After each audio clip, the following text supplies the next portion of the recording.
Assalamualaikum warahmatullahi wabarakatuh. Perkenalkan teman-teman, nama saya Rindu Pujani Sazaskia dengan NIM 2110210117 dari Prodi D4 Sanitasi Lingkungan. Di video kali ini saya akan membahas yaitu hubungan antara berbagai kehidupan. Mari kita masuk ke materinya.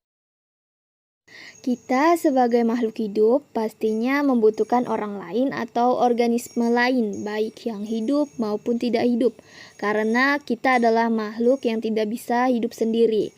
Karena itulah, makhluk hidup membutuhkan interaksi atau tindakan dengan organisme lainnya. Nah, di sini ada 4 hubungan antara makhluk hidup dengan lingkungannya, yaitu yang pertama ada interaksi antar individu. Lalu yang kedua ada interaksi antar organisme dalam ekosistem. Dan yang ketiga ada interaksi antar populasi. Dan yang terakhir ada interaksi antar komunitas atau antara komponen biotik dan abiotik.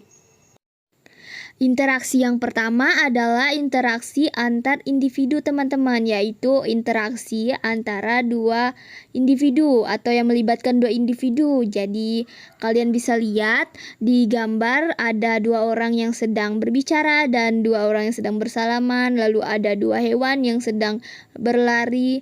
Nah, itu adalah interaksi antara dua individu atau interaksi antar individu. Nah, yang kedua ada interaksi antar organisme dalam ekosistem. Di dalam itu ada 4, yaitu ada simbiosis, antibiosis, predasi, dan kompetisi. Yuk kita bahas. Nah, yang pertama ada simbiosis. Jadi pengertiannya adalah sebuah istilah untuk menggambarkan interaksi antar organisme yang hidup berdampingan. Nah, simbiosis ini dibagi lagi jadi 3. Ada mutualisme, komensalisme, dan parasitisme. Nah, apa bedanya? Yuk kita bahas satu-satu. Jadi mutualisme ini antar organismenya saling menguntungkan simbiosisnya atau hubungannya. Contohnya kayak mana? Contohnya kayak lebah dan bunga. Jadi lebah ini mengambil sari makanan di bunga dan bunga dapat keuntungan yaitu dibantu penyerbukannya. Jadi sama-sama menguntungkan.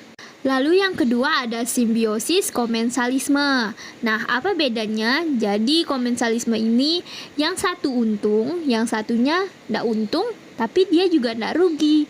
Contohnya gimana? Nah, bisa dilihat di gambar. Jadi ada ikan badut yang tinggalnya di terumbu karang. Nah, ikan badutnya dapat perlindungan, namun terumbu karangnya tidak dapat apa-apa, tapi tidak rugi juga. Nah, gitu teman-teman simbiosis komensalismenya. Dan yang terakhir ada parasitisme. Nah, simbiosis ini yang paling sangat-sangat merugikan. Karena apa? Jadi parasitisme ini satu organismenya dapat untung, tapi yang satunya malah rugi teman-teman. Contohnya gimana? Bisa dilihat pada gambar itu kutu rambut ya yang ada pada rambut manusia. Jadi kan kutunya dapat makanan dengan menyedot darah dan manusianya malah rugi. Darahnya kesedot, kepalanya gatal, malah tidak dapat untung apa-apa. Nah, itu contohnya teman-teman.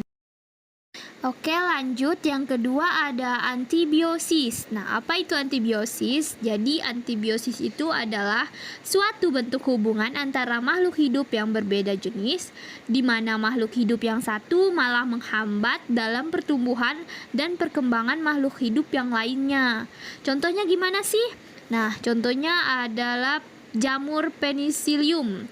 Jadi jamur ini sangat mematikan atau mengganggu, menghambat pertumbuhan tanaman atau makhluk hidup lainnya. Jadi dia tuh malah membuat makhluk yang lain tuh mati. Nah, yang ketiga ada predasi. Jadi predasi ini adalah makhluk hidup yang satu memangsa makhluk hidup yang lainnya. Contohnya bisa dilihat pada gambar harimau memangsa zebra dan elang memangsa ikan. Itu contoh dari predasi. Nah, yang terakhir ada kompetisi, yaitu makhluk sesamanya saling berkelahi atau bersaing untuk mendapatkan sesuatu yang mereka inginkan. Contohnya bisa dilihat pada kuda Nil yang sedang berkelahi tersebut, teman-teman. Lanjut, interaksi yang ketiga adalah interaksi antar populasi. Pengertiannya adalah antara populasi yang satu dengan populasi lain selalu terjadi interaksi secara langsung atau tidak langsung dalam komunitasnya. Yang contohnya adalah aleopati dan kompetisi. Nah, aleopati itu bila populasi yang satu menghasilkan zat yang dapat menghalangi tumbuhnya populasi lain. Nah, sedangkan yang B adalah kompetisi, yaitu persaingan atau bersaing antar populasi satu dengan yang lainnya. Dan yang terakhir ada interaksi antar komunitas atau antara komponen biotik dan abiotik, yaitu komunitas adalah kumpulan populasi yang berbeda di suatu daerah yang sama dan saling berinteraksi. Nah, bisa dilihat pada gambar. Jadi komponen biotiknya seperti ikan, kura-kura, atau kelinci. Nah, abiotiknya itu seperti air, matahari, tanah. Nah, seperti itu. Jadi ada interaksi di lingkungannya. Jadi ini interaksi yang paling besar di antara interaksi yang lainnya. Itu saja yang dapat saya sampaikan. Kurang lebihnya mohon maaf dan terima kasih atas perhatiannya. Wassalamualaikum warahmatullahi wabarakatuh.